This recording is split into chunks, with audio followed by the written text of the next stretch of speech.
Bésame a mí, loco por ti. A principios de los 90, mientras el mundo seguía tarareando éxitos pegajosos y moviendo las caderas al ritmo de Locomía, pocos sabían que detrás de los abanicos XXL, los trajes más barrocos que una catedral y esos pasos de baile que rozaban lo teatral, había un cóctel explosivo de secretos, pasiones prohibidas, celos dignos de telenovela y hasta intentos de desvivir al prójimo, porque el drama nunca faltó, mi ciela. Con todo respeto, doctor, pero qué chismoso. Hoy, en otro capítulo del escándalo de Gerberín, desempolvamos esta joya que sigue tan candente como los abanicos de Locomía en pleno verano.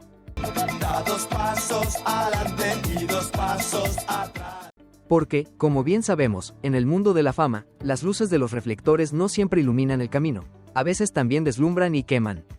Antes de seguirle desdoblando los secretos a esta historia, ya te la sabes. Si aún no te has suscrito a este escándalo de Gerberín, es momento de hacerlo, porque los chismes como este no se cuentan solos. Dale al botoncito, activa la campanita y prepárate para el drama, porque esto apenas comienza. Ahora sí, continuemos con la historia. Y para entender el fenómeno Locomía, hay que remontarse a sus inicios en la icónica Ibiza, esa isla donde las noches son largas, el glamour no conoce límites y los excesos son casi una tradición. Fue ahí donde Javier Font, un joven catalán con una infancia acomodada y una inclinación natural por lo extravagante, llegó en 1983 dispuesto a dejar su huella. Abiertamente gay en una época donde eso todavía causaba revuelo, Font mezclaba su pasión por el diseño con su amor por la vida nocturna.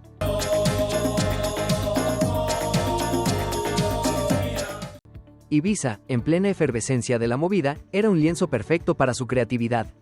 Los diseños de Font no pasaban desapercibidos. Sacos enormes con hombreras que parecían querer conquistar galaxias, colores que gritaban más que las bocinas de los antros y zapatos que podrían haber salido de un museo renacentista.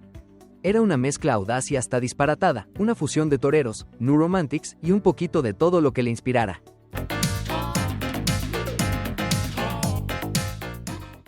Pero el verdadero golpe de genio vino un día cualquiera, mientras paseaba por la playa.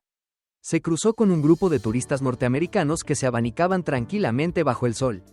Font, con ese ojo clínico para lo excéntrico, llegó a su casa y empezó a confeccionar abanicos propios, más grandes, más coloridos, más de todo. Porque si algo sabía Javier Font, era que en Ibiza más siempre es más. Así comenzó la leyenda de Locomía, pero no te adelantes, mi ciela, porque aquí apenas estamos desdoblando el primer abanico de esta historia. Era 1984, una época en la que el pop reinaba, los peinados desafiaban la gravedad y las fiestas parecían no tener fin. Locomía, por favor. Hola Susana, te estamos llamando. En medio de este caos colorido y rítmico, surgió Locomía. Locomía tomó forma gracias a los hermanos catalanes Javier y Luis Font, quienes junto a Manuel Arjona Velasco y el holandés Gard Pachier, dieron vida a esta locura musical y estilística. El nombre, una creación fortuita de Javier, quien, tratando de describir su estilo extravagante como locura mía, terminó pariendo el icónico Locomía. Y así, con ese nombre tan caótico como vibrante, encapsularon lo que el grupo llegaría a representar: exceso, creatividad y rebeldía.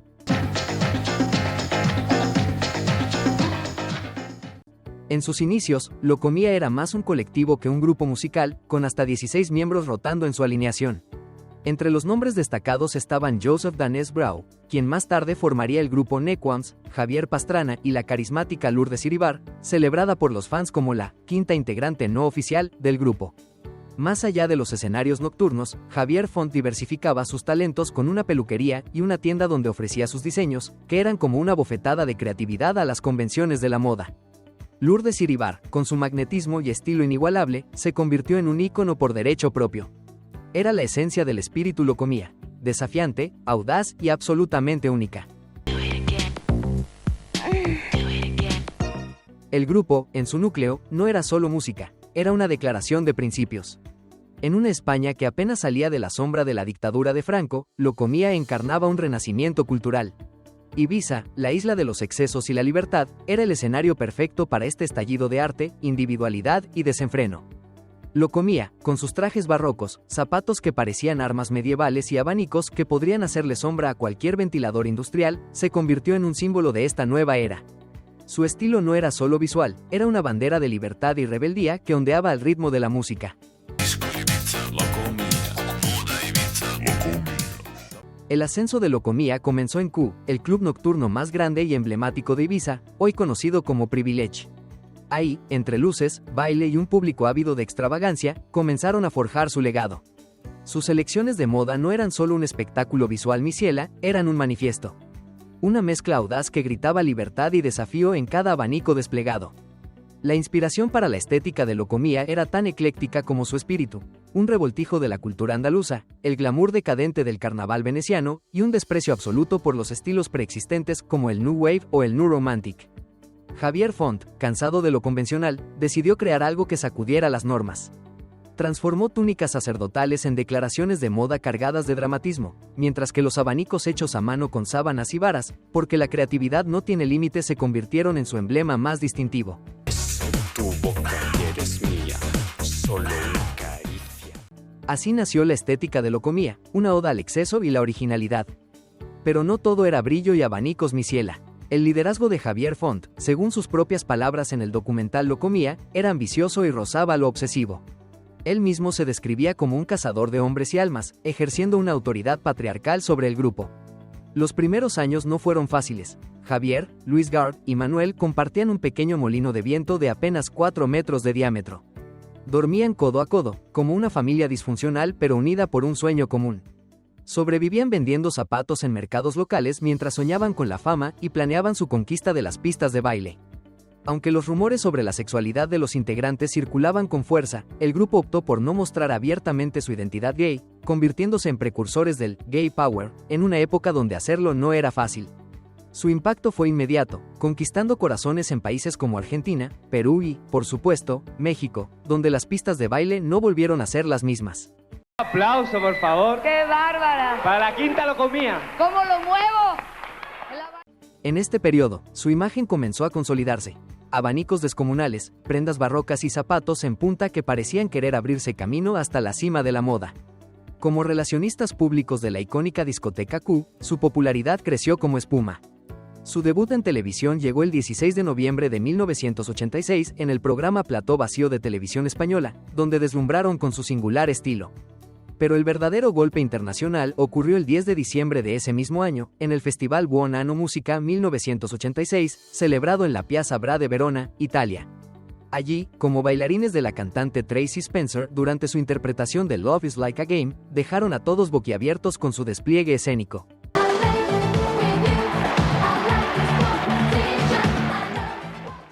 En 1987, su presencia fue inmortalizada en un evento icónico, durante el Festival Ibiza 92, celebrado en la discoteca Q el 29 de mayo, las cámaras de televisión capturaron a Locomía bailando en la performance del legendario grupo Duran Duran, un momento clave en su ascenso meteórico. Este festival, organizado para celebrar la elección de España como sede de los Juegos Olímpicos de 1992, era la plataforma perfecta para un grupo que estaba conquistando a las masas a golpe de abanico. Ese mismo año, Locomía tuvo un encuentro que pasaría a formar parte de las anécdotas más jugosas de su historia. El 5 de septiembre de 1987, durante la celebración del cumpleaños de Freddie Mercury, Simi Ciela, el mismísimo icono de Queen, los integrantes del grupo no solo llamaron la atención del cantante, sino que incluso lo sorprendieron con un regalo muy peculiar, un par de sus típicos zapatos en punta. Ustedes, no sé si con Verónica puede ser. Sí, Puede ser, sí. Que fue impresionante, lo vi por cable y fue impresionante, me di cuenta que... Y porque Freddie era Freddie, no tardó en hacer los suyos, llegando a usarlos en el icónico video de I'm Going Slightly Mad en 1991, parte del último álbum de Queen.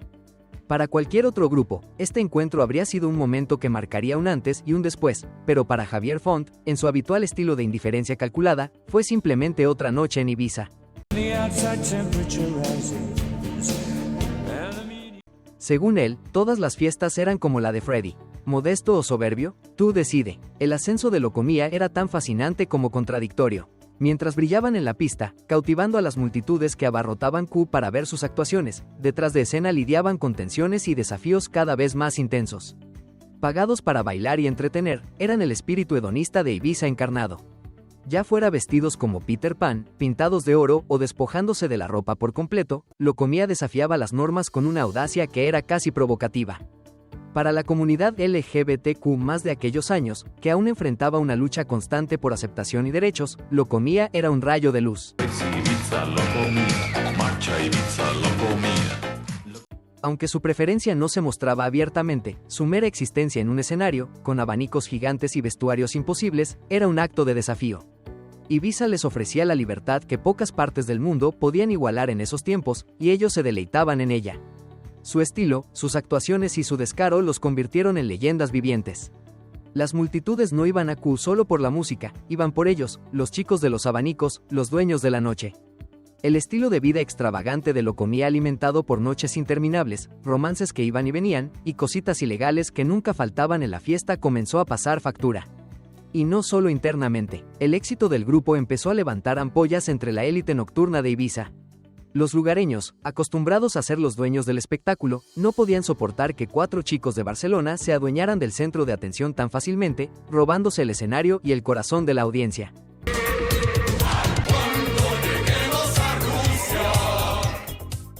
A medida que su fama crecía, también lo hacían los conflictos internos. La ambición desmedida de Javier Font, siempre en busca de más control y perfección, empezó a tensar las relaciones dentro del grupo. Garth Pachier, Luis Font y Manuel Arjona llegaron al límite, amenazando con abandonar el sueño que habían construido juntos. Pero las presiones no venían solo de adentro. El resentimiento hacia Locomía tomó formas más siniestras: actos de vandalismo, llantas de autos cortadas y amenazas contra sus vidas. En un episodio especialmente trágico, su casa en Ibiza fue incendiada, un claro acto de sabotaje. Envidia, rechazo o simplemente odio a lo diferente. Nadie lo sabe a ciencia cierta, pero lo que es seguro es que el fuego no solo consumió su hogar, sino que marcó un antes y un después en la historia de Locomía. Discota y yo, él, de capricho, como siempre me había de alguna forma chantajeado emocionalmente en Ibiza. Para Javier Font, aquello fue tanto una tragedia personal como un punto de inflexión. Su sueño se desmoronaba, pero el fuego no pudo apagar la llama de su ambición. Lo que parecía ser el final fue, en realidad, el inicio de algo mucho más grande. Las cenizas de su hogar en Ibiza dieron paso al renacimiento de Locomía como un fenómeno global. En los años siguientes, el grupo demostraría que su visión era más que una moda pasajera, era el preludio de una era. Una era que llevó su nombre, su estilo y su música a través de continentes y generaciones. En 1988, el destino de Locomía dio un giro inesperado cuando José Luis Gil, una figura clave en la industria musical conocido por descubrir talentos como Miguel Bosé y trabajar con íconos como Rafael Acarrá y Mónica Naranjo, hizo su entrada triunfal al Club Q. Y nunca he bebido alcohol, con toda esta pinta que llevo tan diferente y tal. Una noche, atrapado por el magnetismo de la performance de Locomía, Gil vio más allá de los abanicos y los trajes barrocos. Reunido con Javier Font al día siguiente, soltó una frase que marcaría un antes y un después: si supierais cantar, se podría estudiar lanzaros como grupo musical. La semilla estaba plantada, mi ciela, aunque todavía faltaría un tiempo para que germinara. En esos días, Locomía se tambaleaba. Las tensiones internas eran tan explosivas como los atuendos que usaban, y los problemas externos no se quedaban atrás. El atentado incendiario que destruyó su casa en Ibiza, los actos de vandalismo contra su furgoneta, y la salida de algunos miembros clave pusieron a prueba la resistencia del grupo.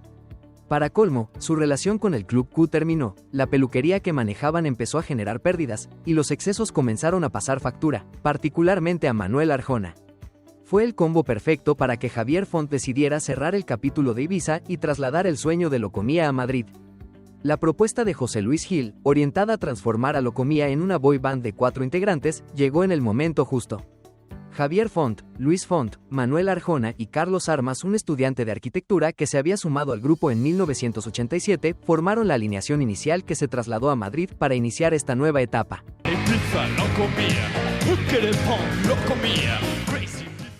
Pero no viajaron solos. Lourdes Iribar, la estilista y diseñadora que había sido un pilar del grupo desde sus inicios, los acompañó. Su papel evolucionó con el tiempo, convirtiéndose incluso en corista durante las presentaciones en vivo. Lourdes era, sin duda, una pieza clave del rompecabezas de Locomía. Sin embargo, la armonía fue efímera. Una pelea entre los hermanos Font llevó a Luis a abandonar el grupo, dejando un vacío que había que llenar rápidamente. Primero, se pensó en Francesc Picas, un conocido del grupo desde los días en Q, pero declinó la oferta.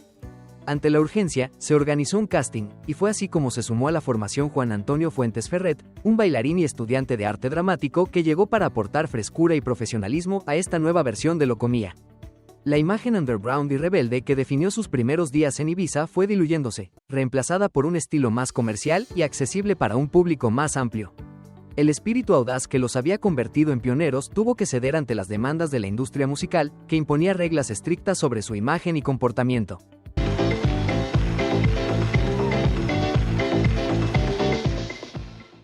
Contratos con cláusulas como mantener en secreto su orientación sexual, evitar fiestas nocturnas, usar maquillaje solo durante las actuaciones y hasta pedir permiso para cambiar de peinado, fueron sofocando la creatividad y la identidad original del grupo. Javier Font, quien había sido la fuerza impulsora detrás de Locomía, empezó a sentir que el control se le escapaba de las manos mientras las demandas de la industria musical tomaban el timón. José Luis Gil, estratega detrás del relanzamiento comercial del grupo, expresó sin tapujos en un documental: un grupo de música gay no puede comercializarse porque excluye a una parte de la sociedad. También agregó: ¿a quién le importa con quién duermes? Ellos comprarán tu condón o tu disco. Estas declaraciones reflejaban la mentalidad predominante en la industria de la época, más interesada en la viabilidad comercial que en la autenticidad de los artistas. Dicho antes, un palito aguanta el otro y el otro, y así poco a poco se llega al convencimiento de que algo puede pasar. Hoy, las cosas han cambiado, y miembros como Edén Cañadas lo celebran. Cañadas reflexiona que ahora es posible vivir la sexualidad sin miedo, gracias a una sociedad más abierta y positiva. Esta evolución en las actitudes sociales ha permitido que artistas actuales puedan expresarse con autenticidad, sin las restricciones que enfrentaron grupos como Locomía en sus días de gloria. El gran salto de Locomía llegó en noviembre de 1989 con el lanzamiento de su álbum debut, Taiyo, que en japonés significa sol.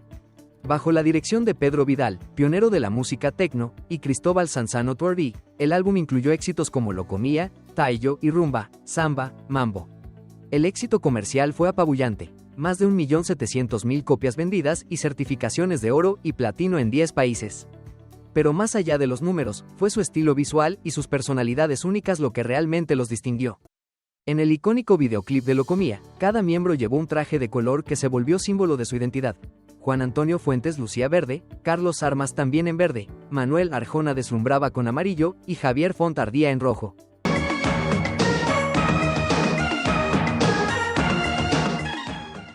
Estos trajes, combinados con las enérgicas coreografías y abanicos gigantes, se convirtieron en la marca registrada del grupo. El éxito de Locomía continuó creciendo como un huracán, especialmente tras el lanzamiento de su álbum debut Taiyo.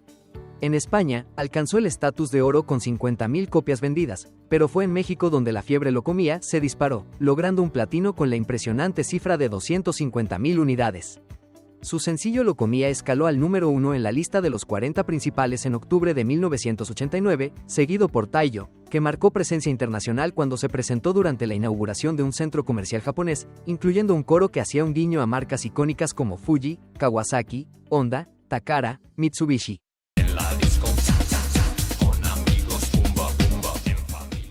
Porque, ¿quién dice que la música no puede ser también un poco de mercadotecnia, mi ciela? Pero el grupo no se detuvo ahí. En enero de 1990, Locomía se presentó en el prestigioso mercado internacional de música y publicaciones en Cannes, actuando en el legendario club Whisky a Go Go. Pero justo cuando la fama alcanzaba su cúspide, un cambio significativo sacudió al grupo. El 30 de marzo de 1990, Concha Velasco anunció en su programa Viva el Espectáculo que Javier Font dejaría la agrupación, siendo reemplazado por Francesc Picas. Aunque Picas no participó en la grabación del álbum Santuario Locomía, se unió a las actividades promocionales, incluida la presentación oficial del disco el 25 de abril, con una alineación renovada que incluía a Picas, Arjona, Armas y Fuentes. En mayo de 1991, Locomía lanzó su segundo álbum, Loco Box. Este álbum marcó una evolución en su imagen, dejando atrás los trajes exagerados, los zapatos puntiagudos y las sombreras imposibles. En su lugar, adoptaron un estilo más sobrio con trajes formales, mostrando una faceta más madura. Los sencillos Fiesta Latina, Niña y Magia Negra se promovieron con videoclips y apariciones en televisión. El álbum no solo alcanzó el número 1 en los 40 principales en julio de 1991, sino que también les brindó momentos inolvidables, como su actuación en el primer festival Acapulco el 28 de mayo, compartiendo escenario con Roxette y Alejandra Guzmán. Sin embargo, los cambios internos continuaban. A finales de 1991, Juan Antonio Fuentes dejó el grupo por razones personales, siendo reemplazado por Santos Blanco. Su debut oficial ocurrió en el Festival Viña del Mar en febrero de 1992, donde el público chileno, siempre entregado, incluso les cantó feliz cumpleaños a Francesc Picas, quien había cumplido 22 años un día antes. Por considerarnos y por dejarnos compartir un ratito con todos. El éxito meteórico de Locomía pronto comenzó a resquebrajarse bajo el peso de los conflictos internos, y como suele pasar en estas historias de fama y drama, Javier Font estaba en el centro de la tormenta. Los celos por la atención que algunos miembros recibían lo llevaron a alejarse de la composición y producción musical, concentrando su energía en gestionar la imagen del grupo. Este cambio en su rol no solo alteró la dinámica interna, sino que también encendió tensiones crecientes. Algunos miembros sospechaban que las estrategias de José Luis Gil, el manager, estaban diseñadas para limitar la influencia de Font, consolidando un control absoluto sobre los restantes. Font, cada vez más relegado, encontró refugio en Santuario Locomía, una tienda en Madrid que vendía los icónicos trajes del grupo. Pero pronto se dio cuenta de que aquello era más un exilio disfrazado que un negocio prometedor. Mientras tanto, Locomía seguía brillando internacionalmente, pero las tensiones internas y los conflictos contractuales con su discográfica comenzaron a desgastar el imperio que habían construido. En 1992, mientras intentaban sin éxito conquistar el mercado estadounidense, las cláusulas ocultas y las irregularidades contractuales provocaron un distanciamiento del grupo con su sello discográfico, una decisión que terminó siendo más problemática que liberadora. Santos Blanco se llama. 4 meses debuté en Viña del Mar y de ahí hasta ahora. La fractura fue inevitable, dividiendo al grupo en dos facciones, una liderada por Gil y otra por los miembros restantes. Los conflictos legales sobre derechos de marca, obligaciones de grabación y gestión agravaron la situación, y proyectos como una gira en México y un nuevo álbum fueron cancelados. Para 1993, el brillo que alguna vez caracterizó a Locomía se había desvanecido, aunque el grupo dejó destellos de su grandeza en presentaciones como los premios Lo Nuestro en Las Vegas en 1992. Las luchas internas salieron a la luz años después, y como no podía faltar, hubo un triángulo amoroso en el centro del drama. Es bastante difícil, de hecho nosotros hemos demorado tanto, quizás porque no se nos habían presentado las ocasiones. Javier Font admitió haber tenido una relación poliamorosa con Garth Pachier y Manuel Arjona, pero su atención se desvió hacia Carlos Armas, quien había reemplazado a Garth. Este cambio desató una dinámica tóxica dentro del grupo, alimentada por celos e inseguridades que terminaron eclipsando su música. Manolo recordó que el ambiente se volvió insoportable, mientras que Carlos Armas señaló que Font era una persona egoísta y egocéntrica, más preocupada por su billetera, sus deseos y su corazón que por los sentimientos de los demás. Aunque al principio la intervención de José Luis Gil parecía traer algo de estabilidad al caótico mundo de Locomía, las tensiones subyacentes no tardaron en resurgir, empujando al grupo hacia su inevitable colapso. Los conflictos emocionales, románticos y profesionales dejaron cicatrices profundas que resultaron imposibles de sanar, marcando el fin de una era en la historia de la música española. Lo que una vez fue un espectáculo de glamour y rebeldía terminó envuelto en disputas legales, rivalidades familiares y remordimientos que parecían nunca desaparecer.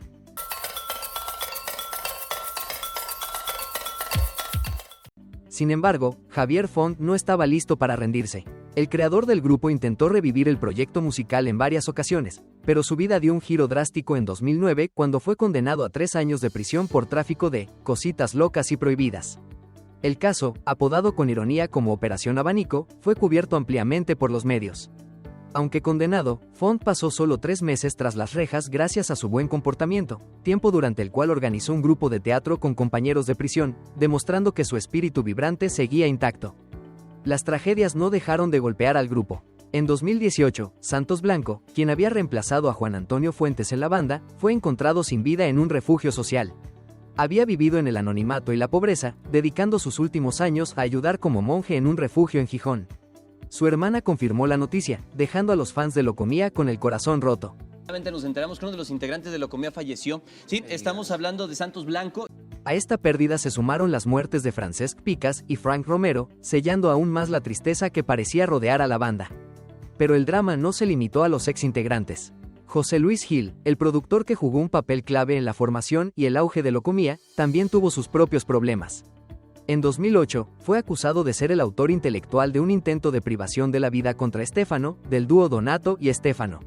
Según los reportes, una disputa por varios millones de regalías y derechos de autor habría llevado a Gil a pagar $3,000 a la esposa del atacante. A pesar de las acusaciones y los titulares escandalosos, Gil fue absuelto y finalmente llegó a un acuerdo extrajudicial con Estéfano. Aunque su legado parecía desvanecerse tras la disolución del grupo original, con muchos exmiembros enfrentando tragedias personales y dificultades financieras, la historia no terminó ahí. Javier Font, la fuerza creativa detrás de Locomía, no estaba listo para abandonar su sueño.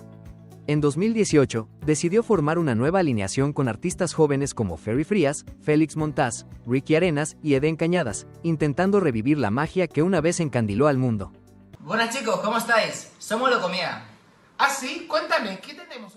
Esta nueva encarnación del grupo buscó un equilibrio entre la nostalgia y la renovación. Dejaron atrás la arrogancia y el exceso visual de los 90, optando por un enfoque más sencillo pero igual de impactante. Fusionaron clásicos icónicos con nuevas influencias, y Cañadas expresó incluso su deseo de colaborar con artistas contemporáneos como Lali y Miranda, trayendo un giro fresco al sonido de Locomía. Sería increíble, dijo, entusiasmado por las posibilidades de estas colaboraciones. El sueño de revivir los días dorados llevó al grupo a escenarios internacionales, incluyendo eventos como el World Pride en Madrid y el Carnaval de Las Palmas. En América Latina, sus actuaciones fueron especialmente bien recibidas, con fans de los años 90 y nuevas generaciones uniéndose para celebrar el legado del grupo. Este sábado 9 de junio os esperamos a todos en Café del Río con pop-up celebraciones. En 2013, Locomía lanzó el álbum Imperium, con versiones actualizadas de sus éxitos clásicos y material nuevo, seguido por giras en España y América Latina que celebraron su 30º aniversario en 2017. Aunque la formación cambió constantemente, con la salida de miembros originales como Manuel Arjona y la incorporación de nuevos talentos como Alfon Pedrazuela y Eden Cañadas, la esencia del grupo permaneció intacta. Locomía, desde su meteórico ascenso hasta su amargo final, los conflictos internos, los celos y el impacto de un triángulo amoroso marcaron el destino de la banda. ¿Qué crees tú que fue la principal razón de la caída de Locomía? ¿Fueron las tensiones internas o las malas decisiones de gestión las que llevaron a su desaparición? Déjanos tu opinión en la cajita de los comentarios, y si te gustó este escándalo de Gerberín, no olvides darle like, suscribirte y activar la campanita de notificaciones para más historias como esta. Hasta pronto mi ciela, y que nunca falten los abanicos.